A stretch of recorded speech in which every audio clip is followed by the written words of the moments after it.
So you have a budget rig, something like a Ryzen 5600 and paired with an RX 6600, and you're thinking of upgrading, going all in on your graphics card, going for something like this, the RX 7800 XT. Now, in theory, on CPU bound scenarios, we shouldn't get any performance, right? But on GPU bound scenarios, on anything that requires more GPU, we should gain something, right? So we're going to do that. We're going to run these games at 1440p, look at the gameplay experience of our Ryzen 5600 and the RX 7800 XT. We're also going to do some comparisons with the RX 6600 and the RX 7800 XT at 1080p, because that would be like, say for example, if you're just staying at that resolution, is it worth upgrading to the RX 7800 XT? We're also going to do some scaling tests with our RX 7800 XT, 1080p versus 1440p. And lastly, we're also going to do quality testings, right? So from our usual settings, which is lower, medium, or competitive, going to something like ultra or high, because in theory, that's what you guys have suggested, shifting the load to the graphics card should help with stability. It won't gain more frames, but it should help with the stability compared to a more CPU bound scenario. Okay, there's a whole lot of things we have to go through this video.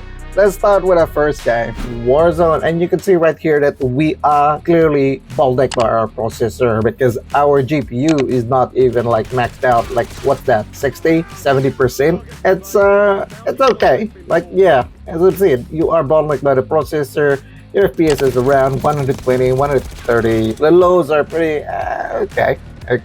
There is only one time that I actually reach 100% utilization in Warzone, and that's in the loading screen. Apart from that, this is what you are getting in Warzone. You'll be heavily limited by the Ryzen 5600. In Apex Legends at 1440p, we are getting decent FPS here, like 250, 200 plus FPS. The lows are a bit lower compared to the average FPS or our raw FPS, but that's fine, right? I did also try like anti-lag 2 on and anti-lag 2 off. They're mostly the same. I mean, I can't really feel any difference. However, this is okay. The performance of the RX 7800 XT and the Ryzen 5600 is quite good. On Path of Exile 2, once again, we are bottlenecked by the Ryzen 5600. You can see that our RX 7800 XT at 1440p is not fully maxed out. I mean, there are scenarios wherein it does reach really high GPU utilization. However, on our processor, there are occasions that we actually utilize like more than 90%. However, later part of the video, I'm going to do a test as well wherein it compares on more GPU bound scenario compared to just our normal settings in here, and there you will see the difference between the two. And I know some of you guys would say, you know, enable higher settings so you'd be able to remove those frame time issues and shift the load to the GPU instead. Let's see how that one goes later on. And Marvel Rivals, it's pretty good with this combo. We are utilizing about 98% of our RX 7800 XT. We're able to actually really good here. FPS is pretty good at 140, 120. Lows can be a bit low, but that's fine.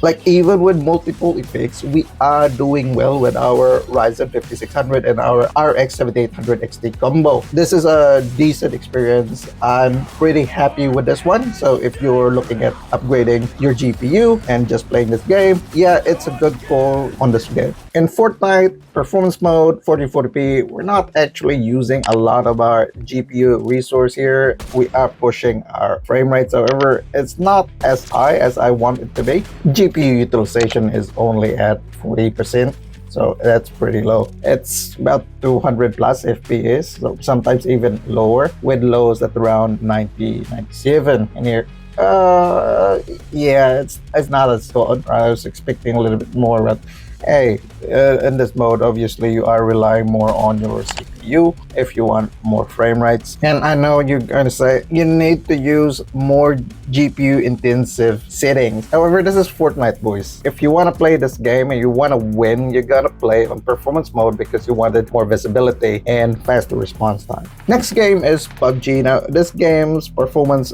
highly depends on which map you're in. So in this case, we are in Sandhawk, which is a small, really busy map, a lot of vegetation, and you will see that there's a lot of micro macro status in this game, and this is pretty normal. And the good thing with this one is we are using more of our GPU.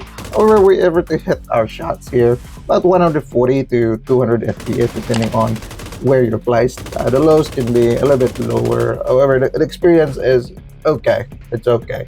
It's not more on the hardware, but actually the game itself, which is, like I said, it depends on the map. On other like lighter maps or even like wider maps, you don't get this much of stuttering. GPU utilization is about 80% in this game. Another game which demands a lot of FPS is Valorant, and with our combo, the RX 7800 XT is not that useful. The game heavily depends on the processor, and we're getting a few status in the first few rounds of the game.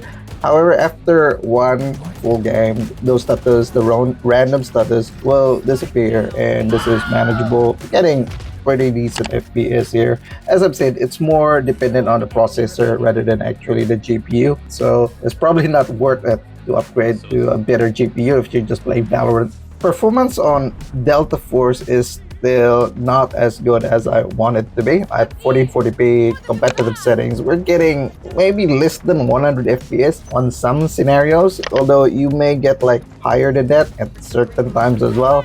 In here, we're not even utilizing 100% of our GPU, and our CPU is a very low usage as well. So I don't know, there's something going on with Delta Force, and I hope they do fix the game. Another extraction shooter is Arena Breakout Infinite, and with our combo, it actually works well for this game. We're utilizing like really high on our GPU in certain scenarios, and our CPU is not really pushed to the limit, so we're getting pretty decent FPS, and you can see that I'm able to frag those guys there right easily in this graphically intensive map, which is a valley. So this one's pretty good, boys. This is actually a decent experience.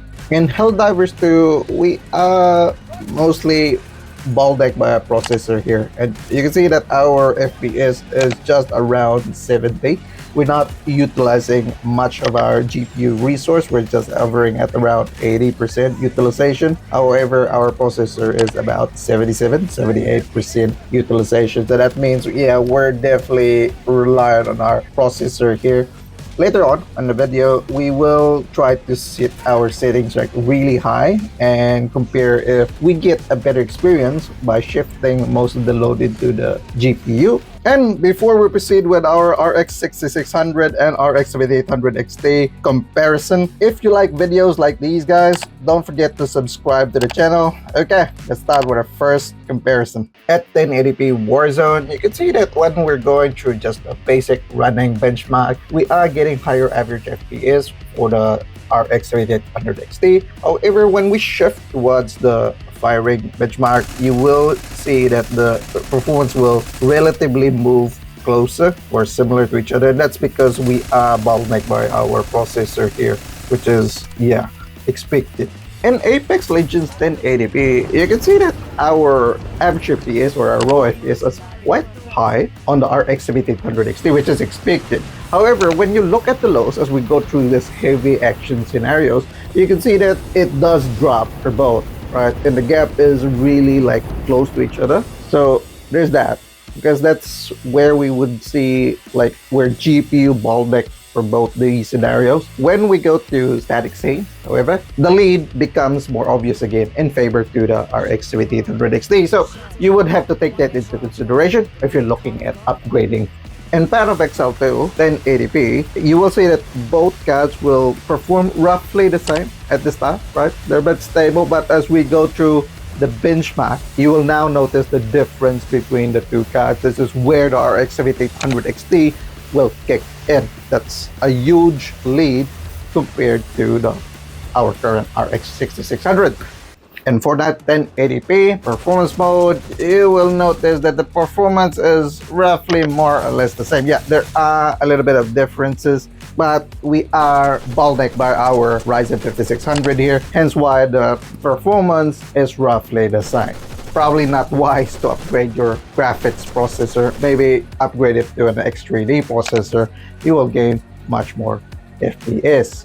In PUBG 1080p, DX11 enhanced, and our running benchmark, you can see that there is a significant lead in favor to the RX 7800 XT, and that's because this game just scales really well with graphics performance. The X11 title, obviously. When we go to the mortar benchmark scene, the lead still retains with our RX 7800 XT setup. In Helldivers 2 medium settings 1080p, once again we are seeing the difference between both CADs here. The RX 7800 XT is a good upgrade. Even on our strategy testing, you can see it's the same thing, right? Good gains if you're going for the RX 7800 XT, even if we keep the processor. However, it's quite different in the real world. If we're dropping into hot zones with a lot of bugs, wherein there's a lot of things, which we will see later on in the video. And it's the same thing for Marvel Rivals. At 1080p, we are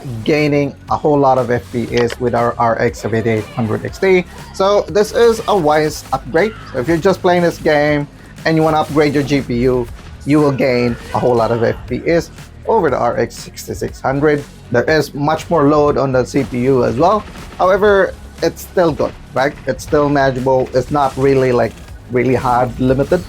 All right, let's quickly look at the difference in 1080p and 1440p with our Ryzen 5600 and the RX 7800 XT setup. In Warzone, you probably won't get a whole lot more. And as I've said before, we are limited by our CPU here. And yep, if you do go up like a bit of higher resolution, it will demand a little bit of CPU compute power as well. Our FPS here is actually lower for our 1440p, which is expected, right? Expected. However, the GPU utilization actually is not still maxed out, right? But we will try to max this out on our next part, wherein we actually push the GPU.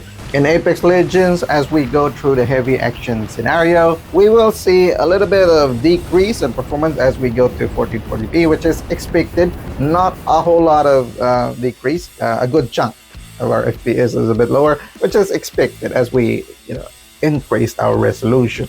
Now in Path of Exile 2, you will see that there's a bit of a difference initially with both resolutions. However, as we go through the rest of the benchmark, the performance will actually look relatively the same. Now, we are GPU bottleneck on our 1440p resolution, but you can see the results are roughly the same. It's not scaling as well, so we are clearly bottlenecked here by the processor, which, as I've said, you will see later on when we push our graphic settings higher and see if they're actually a more stable experience by doing that. In Fortnite, even if we go from 1080p to 1440p, the performance is roughly the same.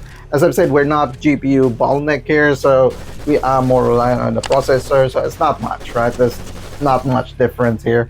If there is, it's probably just margin error. And PUBG, 1080p versus 1440p, obviously we will have some decrease in experience because PUBG is quite linear in terms of GPU performance. A little bit of decrease in performance. However, yeah, that's pretty expected. And it's the same thing for Helldivers 2. So we're going through the Gatling and the Stratagem benchmark. There is a decrease in performance as we go from 1080p to 1440p. As I've said, this is expected. As you go up the resolution, you're going to demand more graphics resource on our RX 7800 XT. Now, when we go to Marvel Rivals, there is that huge drop in FPS compared to 1080p, which is expected as you scale up your resolution. Okay, now here we have 1440p Warzone. We have our competitive settings on the left and ultra settings on the right. So we're trying to shift the load to the GPU more and see if we get more stability. Now disregard the stuttering on the recording on the right side, and that's with my capture card. The performance whilst I was going through this game as as normal. However, you can see that there is significant drop in performance as what we've expected, and that's because even though we're shifting the load to the graphics card, we are CPU bottleneck here. So your CPU bottleneck and you're increasing the load, the processor, our Ryzen 5600 can't keep up, and this is why we're getting a pretty stuttery experience on Warzone 1440p Ultra. It's not even extreme, it's just Ultra. So it's recommended you stay on the competitive settings in 1440p. Using upscalers might even increase the load on the processor again, which probably will create more stuttering. In Path of Exile 2, just with our benchmarking run here, it starts sort of like a bit of difference. However, as we go through this benchmark, the performance falls more or less the same. Like even if we increase the graphic settings on the right compared to the one on the left. Now, it's not very obvious, but let's say on the gameplay, it's quite different, right? In the gameplay, wherein there is now a whole lot of things going on, you will see that the FPS on the higher settings is a bit lower. However, the lows are better, right? So there is that. We are clearly the bottleneck here. So even if we're shifting the load to the GPU, it's still not helping that much.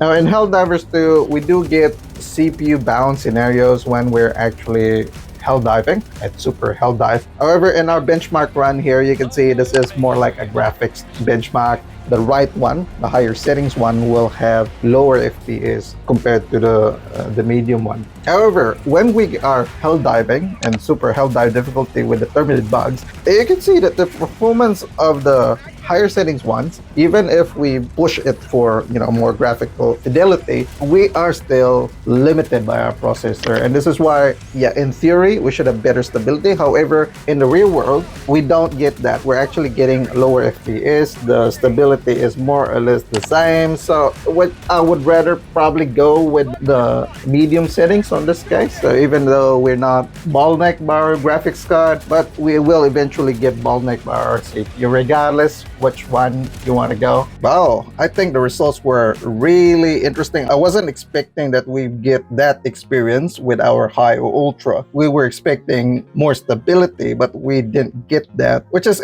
very interesting. On our modern games like Helldivers 2 and Path of Exile 2, even though if we shifted most of our load to the graphics card, there is still that minimum CPU threshold or CPU cap that needs to be supplied.